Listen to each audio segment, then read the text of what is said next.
I've noticed you, Schwartz, in your social media space, buzzing a fair amount about the teams in the NFC North. You're intrigued by TJ Lang. The Yes. Bears are really solid in the middle.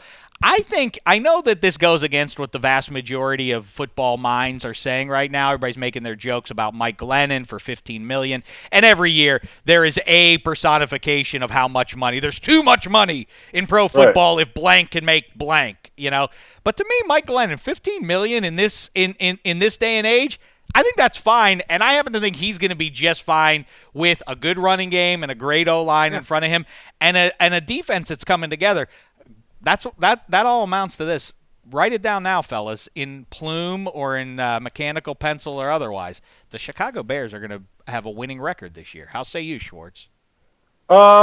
That'd be a big jump for them. I think they have a chance. I'm not so down on Mike Glennon as everyone else is. I'm kind of with you. $15 million for a 1-year contract, right? Mm-hmm. Brock Osweiler was getting $16 million. Like that's the base minimum for a starter in the NFL who's not on a rookie contract. I'm totally fine with that. If he ends up playing really well, then they have their quarterback of the future. If he doesn't, they'll get another quarterback in the draft next year. Maybe they get Sam Darnold in the draft from USC, and then they have all these other pieces around them. They improved their defense. They brought in corners. They have pass rushers now with Floyd and Parnell. So they have all these guys there. Good offensive line. I think you're right. Now, winning, being 9-7, what were they last year? 3 wins? 2 wins? That'd be a big jump. Was that bad? Yeah, was that grim? bad. It was 3? That's a long way to go to 9-7. That's a long way. That's a big improvement in 1 year for a team who doesn't have a proven quarterback.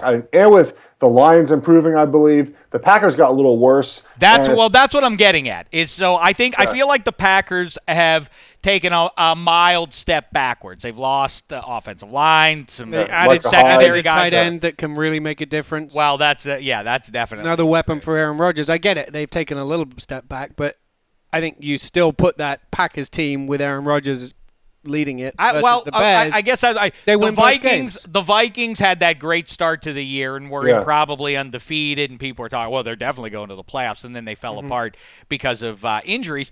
And I also like the Lions, Schwartz. I think the Lions are it's, again, back to what I said, unsexy though it may be. I think I like Theo Riddick. I think they have some they have some potential decent runners back there. But what if they go get like Leonard Fournette or something like that in the first round? I think they could be devastating. I think they have to go pass rusher. They need more pass. There were 26 sacks last year, which is tied for 30th in the league. I saw that today. I didn't just make that up. No. Never give credit anywhere else. Just say you know what? I was thinking about it, and they were 26. I did. I ran the numbers. I ran the numbers on it.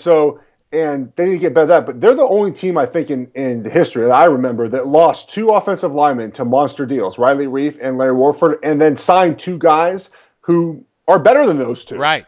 I've never seen that happen before. So they improved on the offensive line. They'll get, if they can stay healthy at running back, which they weren't last year, they get a couple pass rushers, they get a linebacker. They signed some low-key, kind of positional pieces on defense so far this offseason. Bob Quinn has done a great job in his first 2 years in Detroit. I like them a lot. It is, you can play this game with, I guess, most NFL divisions right around now, but I really do. The NFC North, I'm fascinated by how that's going to shake out, because any of those teams, I know maybe it's a little reach to say the Bears can contend for the division title, but I think they're going to be vastly improved at minimum. And if they do, as everyone is speculating, draft another defensive piece which was very quietly what John Fox did in the second half of the season. That defense was playing really well. Yes. If they add another high-end piece there, they're not jive either. And the Packers could just I wouldn't be stunned if they flat out missed the playoffs and got jumped by the Vikings and the Lions. But anyway, playing with fire. I mean, their run last year, they could have easily missed the playoffs last year. Precisely.